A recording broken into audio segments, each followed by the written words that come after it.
अस्सलाम वालेकुम स्टूडेंट्स, उम्मीद है कि आप सब बिल्कुल खैरियत से होंगे। Welcome to my channel online education corner class 6 Tarjumatul Quran Majeed की बुक हमने स्टार्ट की हुई है। चलिए स्टार्ट करते हैं आज का लेक्चर। बिस्मिल्लाहिर्रहमानिर्रहीम। कुरान मजीद के आदाब। कुरान मजीद एक मुकद्दस किताब है जो कि हमारे नबी हज़रत मोहम्मद सल्लल्लाहु अलैहि वसल्लम पर नाजिल हुई। तो इसलिए इस मुकद्दस किताब को पढ़ने के कुछ आदाब भी हैं, कुछ रूल्स भी हैं जिनको हमें फॉलो करना चाहिए। चलिए वो रूल्स और आदाब देखते हैं कौन कौन से हैं। फर्स्ट देखें, कुरान मजीद की तलावत पाक साफ और बावजू होकर करनी चाहिए। ये तो फर्स्ट पॉइंट है। ये तो हमें आपको पता होगा कि कुरान मजीद की तलावत जो है वो हम कुरान मजीद को ऐसे नहीं छू सकते, बावजू होकर ही हम कुरान मजीद को छू सकते हैं, पकड़ सकते हैं या इसकी तलावत कर सकते हैं। नेक्स्ट वाला पॉइंट देखें, सेकंड, तलावत शुरू करने से पहले ताउस औज़ बिल्लाहि मिनश शैतानिर रजीम और तस्मिया बिस्मिल्लाहिर रहमानिर रहीम पढ़ना चाहिए। थर्ड पॉइंट में देखें, तजवीद के साथ तलावत की कोशिश करनी चाहिए। फोर्थ पॉइंट देखें, तलावत करते हुए अल्लाह ताला और इसके कलाम की अजमत दिल में मौजूद होनी चाहिए।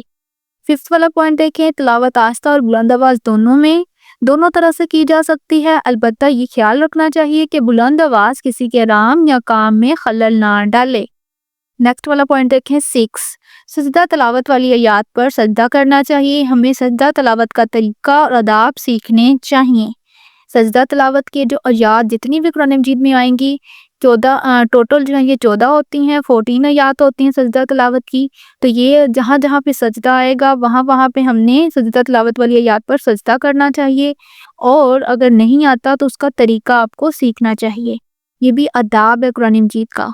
7 वाला पॉइंट देखें, जब कुरान मजीद की तिलावत की जा रही हो तो इसे खामोशी और तवज्जो से सुनना चाहिए। जब भी कुरान मजीद की तिलावत किसी महफिल में या फिर आप मस्जिद में हैं, कहीं पे भी आपको तिलावत कुरान मजीद की आवाज़ आ रही है तो आपको चाहिए कि आप खामोशी से और तवज्जो से सुने। नेक्स्ट वाला पॉइंट देखिए 8, कुरान मजीद के तर्जमे के मुतालिक के वक्त वो खूब गौर व फिक्र करना चाहिए ताकि आयात का मफहूम अच्छी तरह ज़हन नशीन हो जाए।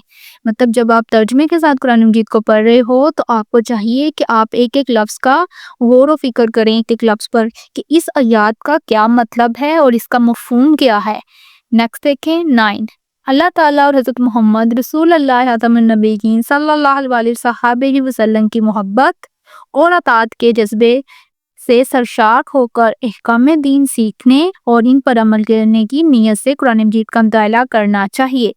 इसमें क्या है कि आपको अल्लाह ताला से मोहब्बत और हज़रत मोहम्मद सल्लल्लाहु अलैहि वसल्लम से मोहब्बत, दोनों की मोहब्बत का जज्बा जो है वो आपके दिल में मौजूद हो कि हम दीन इस्लाम सीख रहे हैं, कि कुरान मजीद जो ये दीन इस्लाम में शामिल है ना, तो दीन इस्लाम सीख रहे हैं और जो जो हम सीखेंगे इस पर हम इंशाल्लाह अमल भी करेंगे।